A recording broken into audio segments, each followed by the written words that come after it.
Geche no ane problem. To problem wabero nango. Ira kane po chako gik miluongo ni sandak industries. Uchumi kane dhi chon kane dhi nyiewo gimoro timi ba imi gine karatas mar gine ni mar molos mar karatas mondiko no uchumi. Ngeche ne gima ne nyalo bedo decomposed, bukendo los fertilizer, bo the los chiemo, bukendo chiemo no duogi market.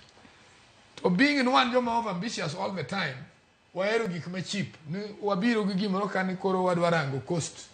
To warango cost in a wrong way to to advantage majo man kanyogo. Okwarang cost on a projection ma tomorrow. Mane mo mess this country. That's why this government, akiana president ni, adwa no okawe time ni kawuono, angutie no. Ina no sakanya ni. Security ma Kenya kena no pinye maber. This Nairobi is dead in the night, mantie areas ma steam ni tie ma le no ka gine ne pol ma steam ni tie to steam ma lieto onge. Reason Sakaja knows. Number 2, industrial area no taste dead. Ma enkin wango kwa yawe ten kami lose mtoka. Manene jo pinyo de boyako kori lose mtoka. Gimo tim malongo. I wonder nango mi no agero railway line. Mo kuchupu kama nitie production unit. I still wonder that. Nikeche jo mane design this railway line. Ango mi no girwako gini industrial area.